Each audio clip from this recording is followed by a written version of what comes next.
Weather, or this is the first meeting we've had in about 6 months with no snow, but it's an amazing crowd we have.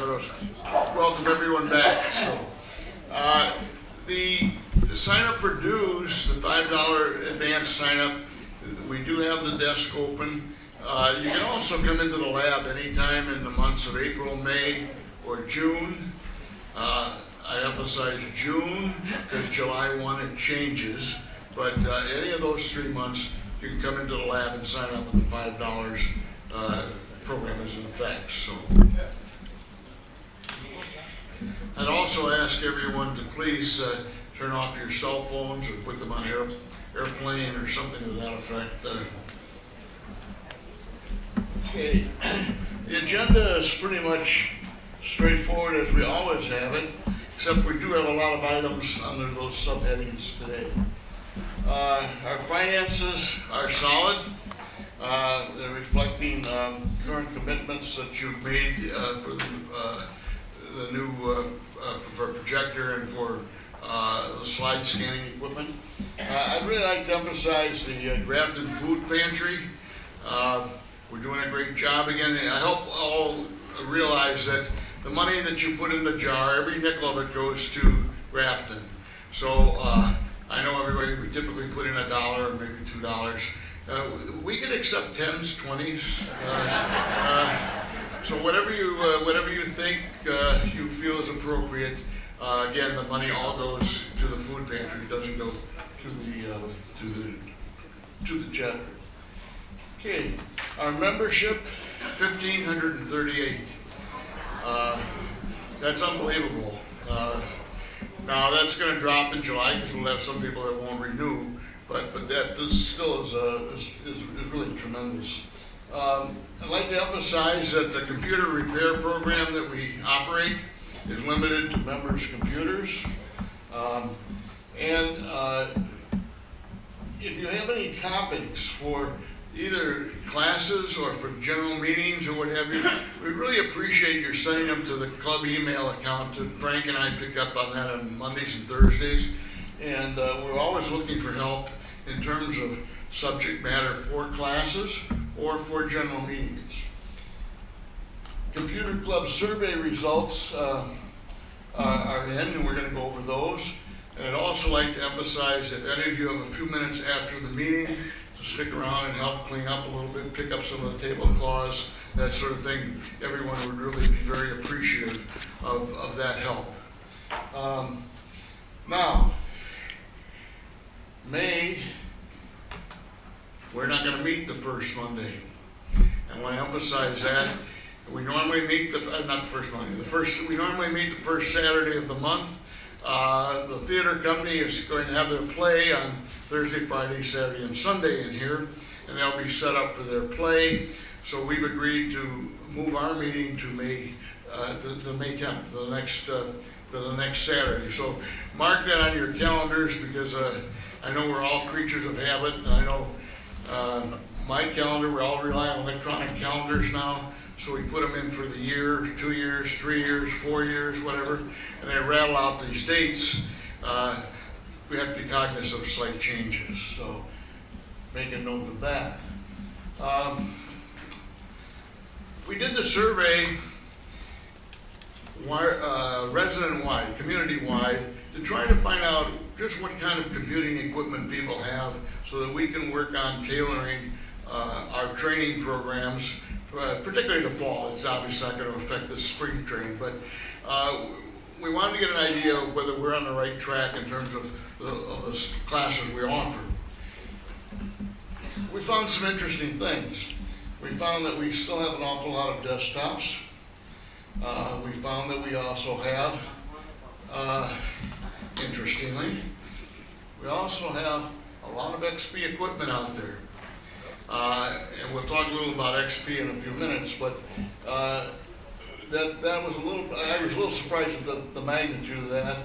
We've got some Vista, we've got a real big population of Windows 7s, and we're moving toward Windows 8. Most of the new equipment people are buying are, when I say Windows 8, it's 8.1 actually, but that was interesting.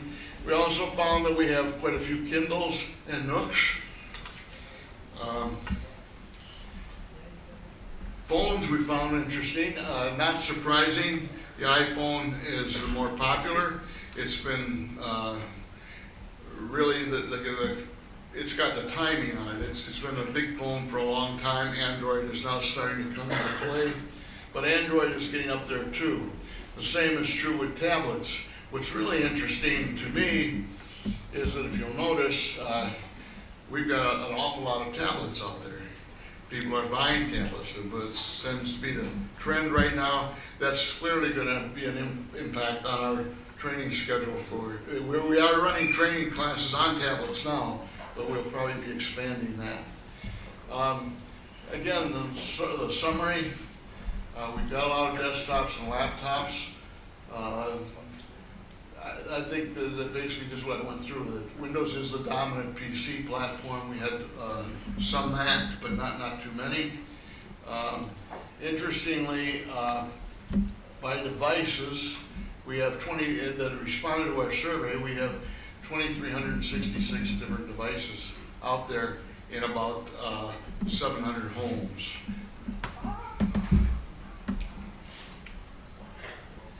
Okay. As you're all aware, Joe and Howie are out rapidly signing people up for our $5 membership renewal. We've done that for the last couple of years. It's been very successful. And if you haven't renewed, again, you can do it at the desk there, or you can do it in the lab at any time. But the dues do go up to $25 in July. And just running through that. Okay. Monthly newsletter, we're still trying to get this organized. We're hoping to get a newsletter out in May. Please send information to us, to Jim Nelson, and we'll coordinate that as far as articles or subjects that we can put into that newsletter.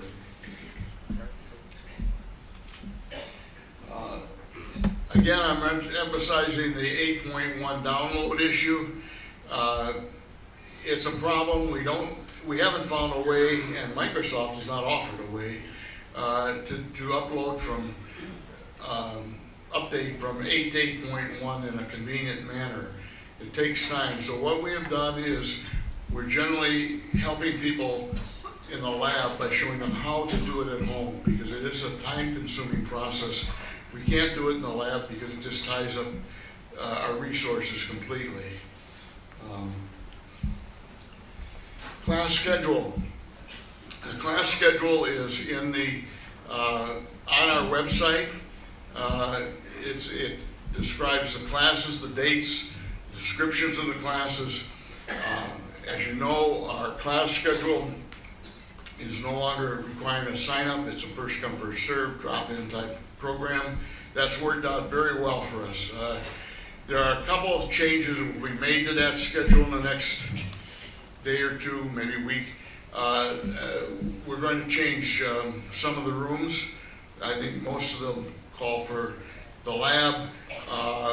Some of the tablet programs we found we're getting pretty good crowds for. We can't handle them in the lab, so I'm trying to work things out with Cam to get us other rooms for those classes. And now we have to talk about XP. I get a lot of calls at home from people, and lately a lot of them have been about XP. And, you know, the first thing you have to understand is that when Microsoft stops updating XP next week, your computer will still function. It will not automatically self-destruct. It will not turn off. It will do what you were doing the day before. You will have an exposure because vulnerabilities that come to light that patches are issued for won't be issued anymore. So you have to be aware of that. But it's something, I've had a number of calls when people say, well, I have to go out and buy a computer this week because my computer's going to stop working next week. And I say, no, that isn't the case. But you should be aware that XP is 12 years old. It's served its purpose for a long time. There are applications of XP that are going to continue. Something like 95% of the ATM machines in the world operate on XP. and they are going to continue to operate on XP more than likely. They have a different sense of vulnerability because they're all hardwired systems. They're not using internet accessible systems in theory, but nonetheless there are exposures there. But for you as an individual, I think if you have a question on new equipment, should I buy a new computer? The one thing that I would strongly recommend, and there have been a number of people who have come in the lab, is that I have an XP machine.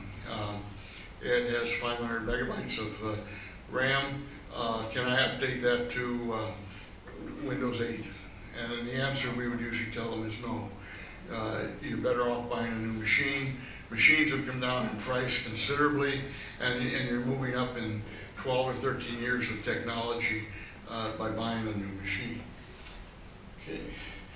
We do have that reference, and by the way, the slides will be on our website as they normally are.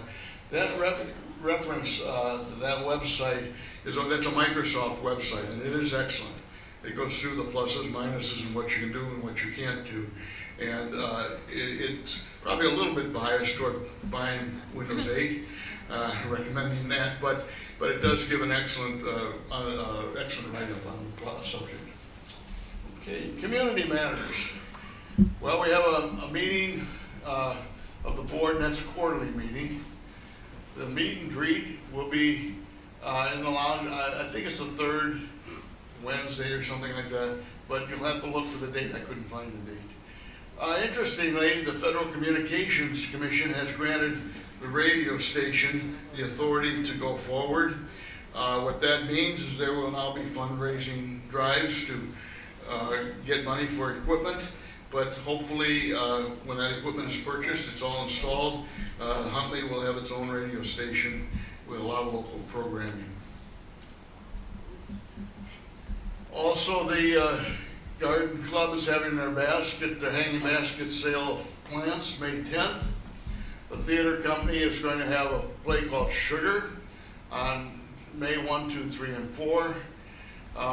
You can buy tickets on the mornings of April 7 and April 14 down in Fountain View.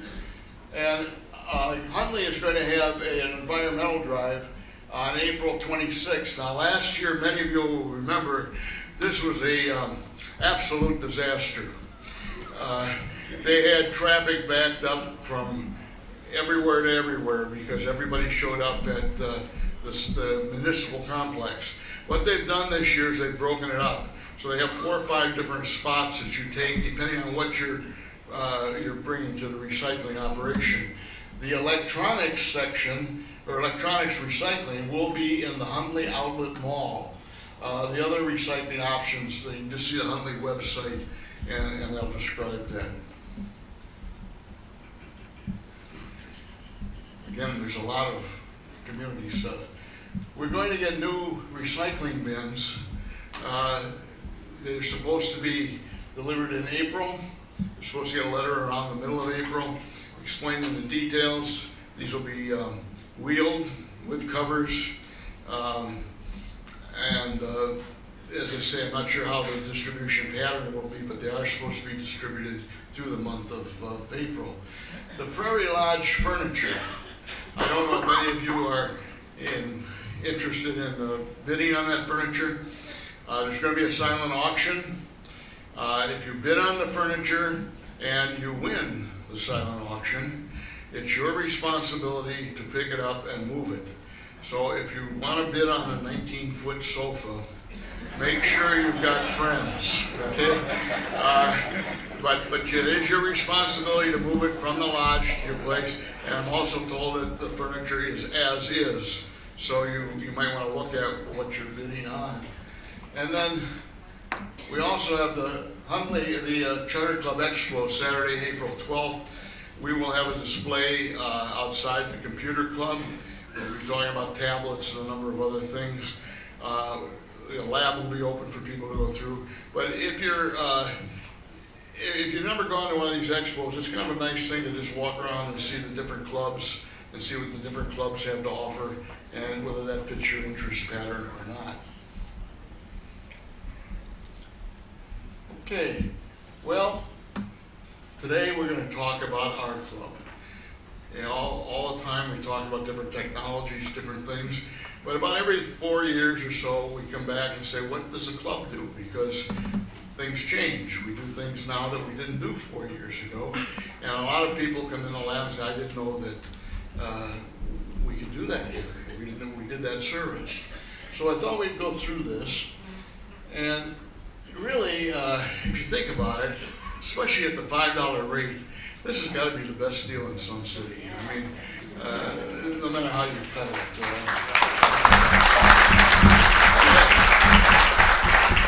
And that's a tribute to all of the lab monitors, the lab technicians, the people who work in the lab, who provide countless hours of service. Obviously, they're not compensated for that. They do it because they enjoy it. And it really is something that I don't know of any other club that quite does the same things that we do in as wide a variety of services that they offer. We do computer repair. We do one-on-one advice on monitors on individual issues. We have training classes, and we provide equipment for use that most of us wouldn't have at home. And there might be a few that would, but most people would not have at home. Computer repair.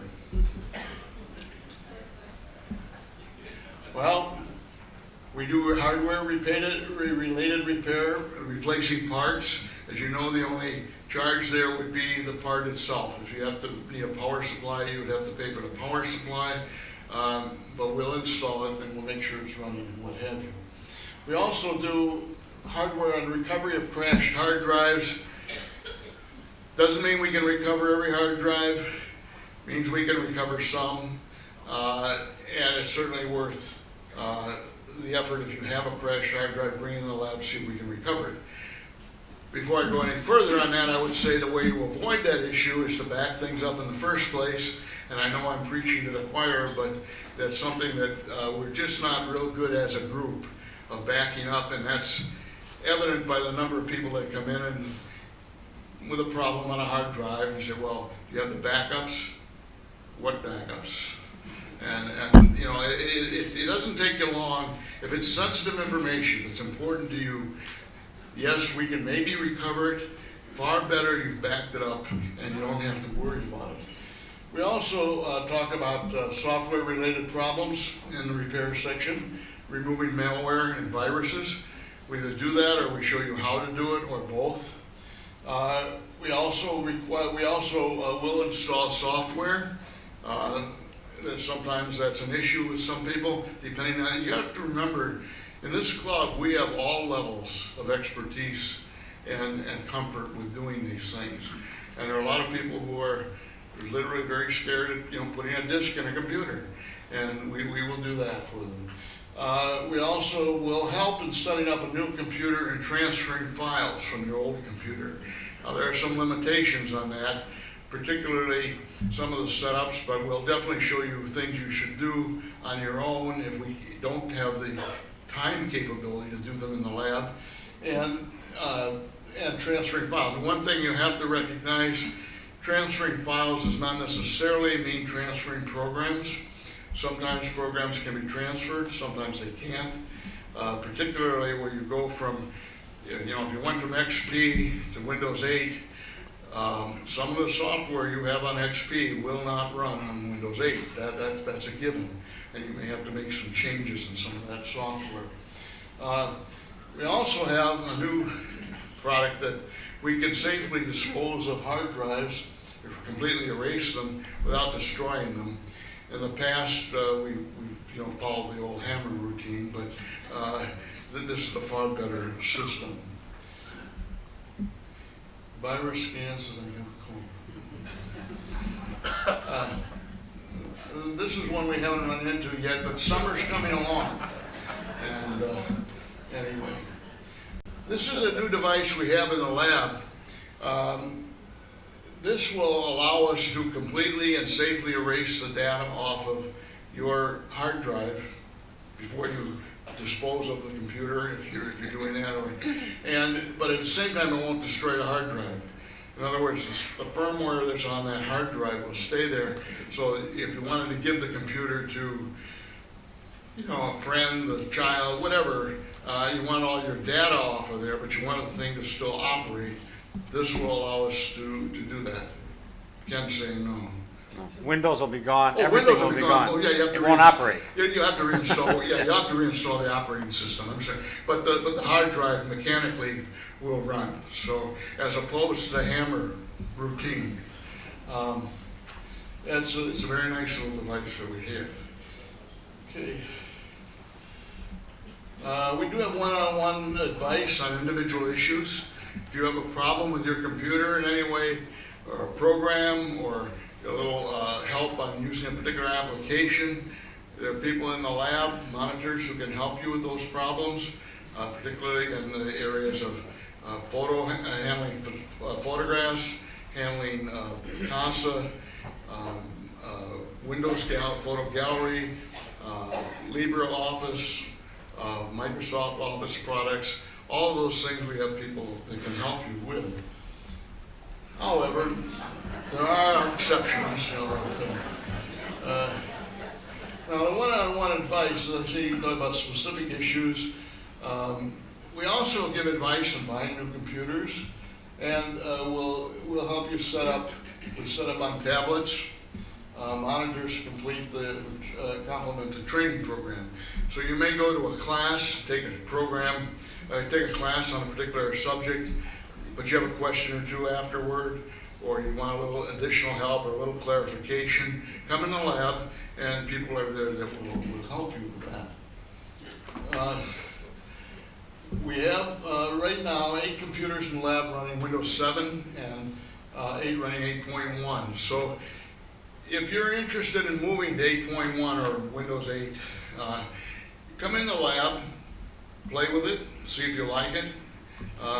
You're probably going to end up having trouble finding a Windows 7 machine, but they're still out there. But you can work on either machine. We still have a lot of people in the association that have Windows 7 machines. And so come in the lab, use the equipment, and see how you like that. You have to remember that you can't hurt our machines. Now,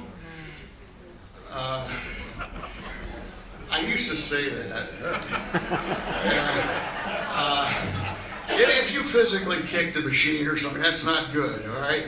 But as far as your software is concerned, we're running under deep freeze, and for the most part, if we've done our job, and that is a question mark at times, if we've done our job in keeping deep freeze current, whatever you put on that machine, as soon as you turn the machine off, it's gone. So you can put the nastiest virus you want on that machine, see what it looks like, see what it'll do, if that's your interest. And when we turn the machine off, it's gone. It's not going to affect that machine. Upgrade, it's something you have to think about. And we do give expert advice. We also do teaching. And training classes, we run about 50 training classes a year, and a wide variety of subjects, as most of you are familiar. Most of them are taught in the computer lab. We do have some where we have larger crowds, and we're moving into other rooms simply because of accommodation more than anything else. We basically run 3 semesters, trimesters, whatever you want to call it, a fall, winter, and spring. We do a lecture series in the summer, or we have done a lecture series in the summer in the past. Probably will do it again. We're moving now into the spring sessions, and as I said, those are all on the website as to what the offerings will be. Right now, these are basically what we're offering in a condensed form in the spring session. As you can see, we're doing file management, we're doing some word processing, Facebook, Kindle, cloud applications. It's quite a cross section. Picasa, we do two levels of Picasa.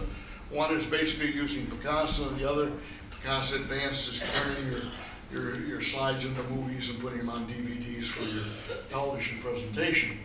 It's important to remember that all our classes are taught by volunteer members of the club.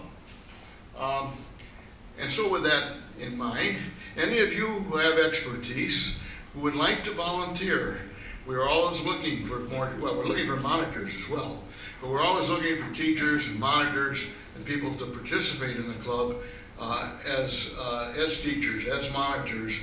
And if you have any interest in that whatsoever, if you'll see any one of the officers, Frank, myself, Howie, anyone, we'll be glad to put your services to work. We would very much welcome that opportunity.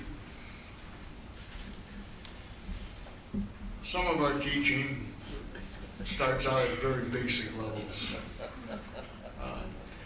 But we also have a lot of equipment that you don't really have at home, or most of you don't, and it's not really practical to have it at home because you don't use it that often, okay? But these are services, or this is the things that we have equipment to do. Scan photos and slides, documents. We can convert VHS tapes, DVD, convert 8mm movies to DVD, 33 RPM records to CD, cassettes to CD, graphic title. We can add graphic titles to DVDs, making a very professional looking package. And we also have the ability using a tablet, which we'll talk about, that's not a tablet like Surface or something, for very detailed work. And again, whatever you do, you can't hurt our machines. This is a scanning equipment that we have. We have an older scanner that we're using in terms of documents. We had a problem with that scanner in that it got some streaking problems, and they're not really a problem on a document, but they are on a picture. So we bought the new high-speed professional level scanner, and that we're using, it's working out very well. We also have flatbed scanners that we can use for slides or film strips to convert. We also have the ability to convert VHS tapes to DVDs directly. The system works very well. All of this equipment is kind of on a first come, first served basis. However, there is a sign-up book for the VHS equipment. The problem with the VHS equipment that you should be aware of is that it's a 1-to-1 time ratio. That being, if you have a 3-hour DVD, 3-hour tape, it's going to take 3 hours to convert that to a DVD. You can't speed that up. It's a 1-for-1. We can also convert movies, 8mm movies, to DVDs. This can be a problem because usually when we get into these things, the film is old and maybe brittle, but for the most part, we have the equipment, we have the technology to do it. It's just a question of how successful it'll be dependent on the medium that we're working with.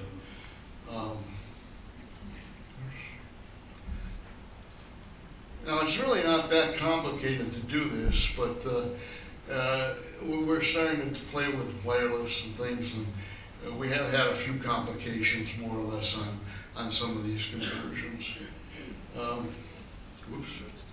We can also convert phonograph records, and we can also convert cassettes. We have a number of people who have come in with 33 RPM, apparently have pretty extensive collections of 33 RPM vinyl, but they'd like to, even though they want to keep that vinyl, they want to collect it as a collector's item, they want to put it onto a current medium simply to listen to it. So that can be done. Again, that's a one-on-one time issue. That if the record goes for 30 minutes, it's going to take 30 minutes to convert it. We also have the device that if you take a DVD of your, let's say you make a slideshow, and you convert it to a DVD to put on your television, this device will put a label printed directly onto the DVD with pictures, graphics, well, whatever you want to put on it, and make a really professional color presentation piece that really finishes off a project very nicely. And if you're going to make, say, a DVD of something that you're gonna give to your kids or grandkids or something like that, you can do a really nice job of making that look very professional. This is a piece of equipment that no one knows about. And it's hidden, it's under a piece of wood. It's under a piece of wood so that it doesn't get scratched or banged up. But it's there and you can use it. This is a tablet that uses a stylus on to do fine work as far as photo retouching and that type of thing.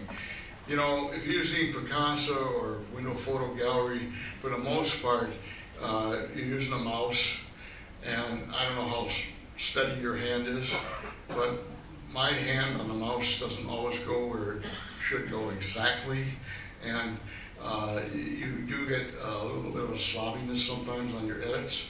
This is as precise as you can be. It's a professional piece of equipment. It's something that if you're doing precise work on retouching pictures or something, it's really a great piece of equipment. Okay. Also, one of the things we mentioned is that I said that we have everything on deep freeze. How many of you have gotten an email at one time or another that came from somebody you knew in the past or whatever, and you thought this could be legit, but it might not be, and you have this real issue as far as opening it on your computer? If that's the case, come down to the lab, open the email on our computer. If it's legitimate, you'll see your message, and you'll be very happy. If it's not legitimate, you haven't heard anything, because there's no issue that is going to affect our computers by you doing that. And deep freeze, as I say, is a very, we use it for a number of reasons, but that's one of the advantages of it, is that if you open something with a virus or what have you, you won't hurt the machine. Okay. Now, another avenue of issue, so to speak, is I mentioned deep freeze. When you turn the machine off, everything's gone. So after you've spent 4 hours scanning all these slides, and you put them into the documents file, and then you turned the machine off and you went home, and then you came back the next day and they weren't there, keeping in mind deep freeze does not recognize anything that you put on there. But we do have a means of doing that. You can open an account in what we call our members area, and that is basically it's a drive that it's outside of deep freeze. So you can put your slides, your pictures, you're writing an all-American novel, whatever you're doing, you can put it in the members area, and that will be there for you. Now, the only issue there, it's not a secured area. So if you have pictures you don't want other people to see, that's not a good place to put them. But you open the account, very simply, it's just open the account, and you can put anything you want in there. It's a good idea to have that if you don't happen to have a thumb drive with you to take things home. You can temporarily put it in the members area and then copy it onto a thumb drive at some later point. Again, we do have that. We do sell thumb drives only for that, for the reason that people come in without a thumb drive, and people will come in and say, you know, gee, I did all this work, I want to take it home, and I don't have a thumb drive. We sell thumb drives at cost, just as a convenience, but you can also put them on the members area. And then I guess the key thing is always remembering what you did that got you there, so you don't do it again. Okay, are there any questions about what the association offers and what we can do for you?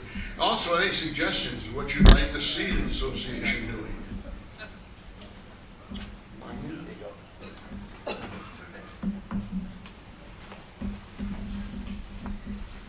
One thing we want to remind folks is that they have to bring their equipment into the lab. You guys don't go out and make house calls.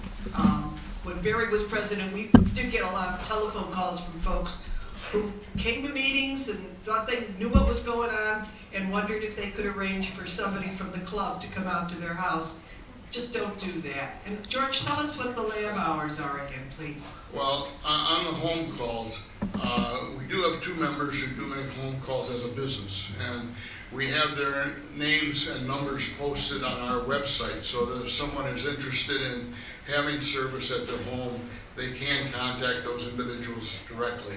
And Maryland Drive, I do get probably 2 or 3 calls, a couple calls a day of people who can't bring equipment into the lab. The lab hours are Monday, Thursday, and Friday in the morning from 9 to noon, and they're on Tuesday evening from 6 to 9. It's important if you're bringing equipment in that you bring, for example, if you're bringing a laptop, bring the cord and the charging box with it. If you're bringing a desktop in, just bring the box in. And it's also important if you're bringing equipment in to be worked on, to come in as early in the session as possible to give everybody, well, first of all, it's on a first come, first served basis, but also to allow the maximum amount of time for people to work on the machine. There's some of the scans that we might run on a virus or something that can run in 2 hours. I mean, it depends on what you have on that machine, so, yes. Yes, that feature of deep freeze, do we also have that on the computers in the reading room?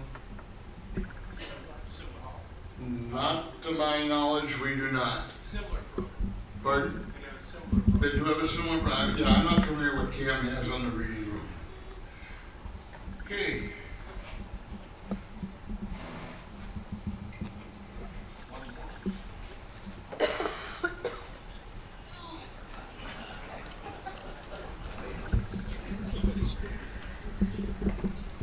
George, that first slide that you had, I can't remember if you had a breakdown of Apple users versus PC users. Yeah. And I'd just like to put in a plug for Tuesday morning sessions with Apple users in the Fountain View area.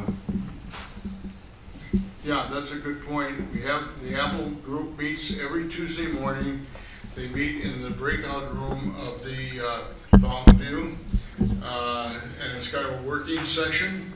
It's part presentation, part working session, but it goes till noon, or 11:30, I guess, but we actually have the room till noon. So that's every Tuesday morning. And that covers iPads, Macs, and iPhones, I believe, so. Yes. I was just wanted to let your members know, as far as community news, that on April 10th, the Neighborhood Advisory Council is having a back-to-school program that anybody in the community is welcome to come to. And I don't know if people here know, but District 158 is a front runner in using digital education. And all of their primary grades going and eventually going up to their middle grades don't have books, they use tablets. And the superintendent of schools is going to give us a presentation with a school board member, teachers, and then we'll have lunch with students, and then we'll get to go into the classroom and see how this digital learning works. So since you guys are computer people, I thought some of you might be interested in that community program. It's going to be April 10th. You can take a school bus to the school. If you want to do that, it's at 10:15. If not, you can meet us at the school at 10:55, and that's at Martin Elementary School. Thank you. And you sign up for that at the CAM desk. There are two separate sign-up numbers, whether you sign up for the school bus or you're going to drive yourself. Correct. Thank you very much. Okay. Any other question? Oh.